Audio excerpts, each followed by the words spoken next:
नमस्कार, आप देख रहे हैं इंडियन न्यूज़ नेशन। कोलकाता के ताज तार कुटीर में एचआर लीडरशिप समिट 2025 का सफलतापूर्वक आयोजन किया। इस कार्यक्रम में पश्चिमी बंगाल सरकार के माननीय कैबिनेट परिवहन मंत्री श्री स्नेहाशीष चक्रवर्ती भी उपस्थित थे, जिनकी उपस्थिति ने इस अवसर को और भी महत्वपूर्ण बना दिया। মানুষের একমাত্র জীব যে শব্দের পাশে শব্দ বসিয়ে মালা গেঁথে মনের ভাব ভাষার মাধ্যমে প্রকাশ করতে পারে। মানুষের একমাত্র জীব যে আনন্দে উচ্ছলভাবে হেসে উঠতে পারে। আপনি অন্য কোনো জীবকে হাসতে দেখবেন, কষ্ট পেলে চোখ থেকে জল গড়াতে দেখবেন, কিন্তু হাসতে পারে না। মানুষ একমাত্র হাসতে পারে। তাই মানুষ হচ্ছে শ্রেষ্ঠ জীব।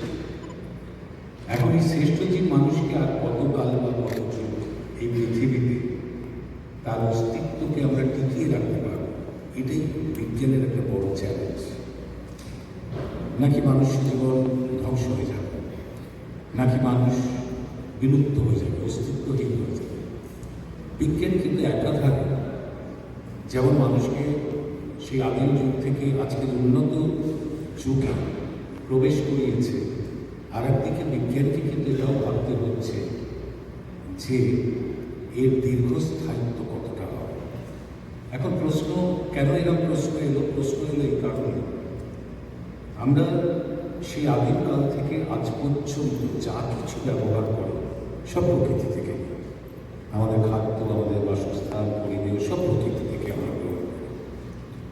ফলে জ্ঞান, বিজ্ঞান, প্রযুক্তির সাহায্যে আমরা আমাদের জীবনকে অনেকটা কমফোর্ট করছি। বেঙ্গলে চালু করলেন, এটা পৃথিবীতে কোনো রাষ্ট্র ব্যবস্থায় দেখা যাবে না। ফলে এগুলো মানুষকে টাচ করে যাচ্ছে। মানুষ বুঝতে পারছে তার খাদ্য, বাসস্থান, তার চিকিৎসা, শিক্ষা, এগুলো তো মুখ্যমন্ত্রী দিয়েছেন, এবার মর্যাদা দিচ্ছে, এবার গুরুত্ব দিচ্ছে, এবার সম্মান দিচ্ছে। সেটাও এই মমতা বন্দ্যোপাধ্যায় দিচ্ছে। তাহলে দিদির সঙ্গেই সব থাকবে, তৃণমূলের সঙ্গে থাকবে। বিজেপির এই চক্রান্তে কোনোটাই বেনিফিট বিজেপি পাবে না। তবে আমাদের এটাই কথা যে প্রতিহিংসার রাজনীতি বিজেপি করে চলেছে, বেঙ্গলের প্রতি করে চলেছে, যেহেতু বেঙ্গল তারা দখল করতে পারে না। বেঙ্গলের 22 লক্ষ পরিযায়ী শ্রমিক আছে, তার মধ্যে অনেকের উপরে বিজেপি শাসিত রাজ্যে টর্চার করছে। স্যার, এখন আমরা একটা জিনিস লক্ষ্য করছি, শাটল বাস মানে প্রায় সব রুটেই চলছে প্রচুর পরিমাণে। তো এর জন্য কি আমাদের সরকারি বাসগুলো কমছে, এইরকম কি বিষয় না হচ্ছে? একটা জিনিস ভালো করে বুঝবেন, সরকারি বাস, সরকার পরিবহন দপ্তরের বাস নিয়ে তার কাজ নয়। তো সরকারি বাস, বেসরকারি বাস, বেশ করে ট্রাক থেকে শুরু করে লরি থেকে শুরু করে সবটাই পরিবহন দপ্তর দেখাশোনা করে। কারণ বেসরকারি বাসেরও পারমিট আমরা দিই, রুট আমরা ঠিক করে দিই, তারা প্রফিটটা তারা নিজেরা পয়সা করে, নিজেরা লাভ করে, সবটাই সরকার নজর রাখছে। তার জন্য না, শাটেল বাস তো আসবেই। বেসরকারি উদ্যোগে আপনার নতুন নতুন বাস আসছে, নতুন রকমের বাস আসছে, তো মানুষ সার্ভিস পাচ্ছে। সরকারি বাস আমি বললাম কমেনি, সংখ্যা কখনোই কমেনি।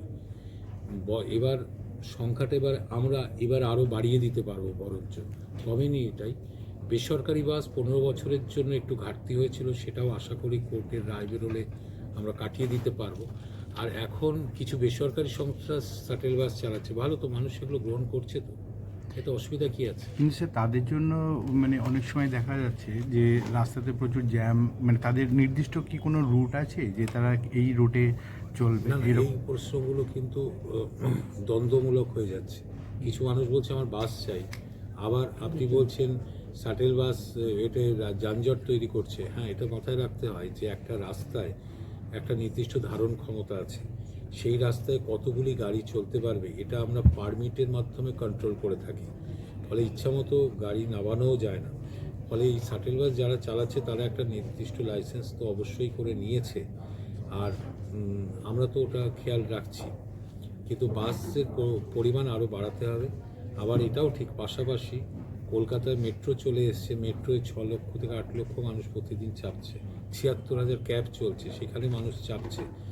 ফলে মানুষ কোথাও হেঁটে যেতে হচ্ছে বিষয়টা নয়, কিন্তু কিছু মানুষ আছে যারা সরকারি বাস চায়, কারণ সরকারি বাসের ভাড়াটা কম।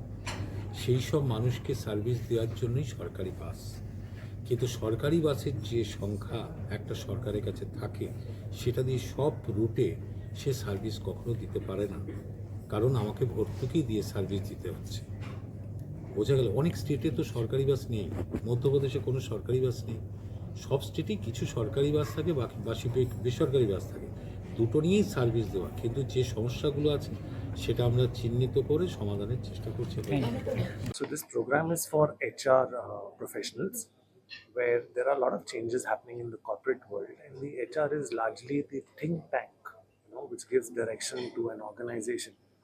So how should an organization cope with all the technology changes, the way AI is coming into business? So how do you now plan the way forward is the whole objective of this conference. Tell more about the BIBS. So BIBS is a management institute. We've been operating for the last 17 years, and it's ranked consistently as the top 3 business schools in West Bengal. We do have specializations in analytics, in digital marketing, finance, marketing, and HR. It is possible everyone to join with the BIBS. Sorry. It's possible. So students who have completed their graduation, they are the ones who could join the MBA program. So it's basically a master's program after you finish your graduation.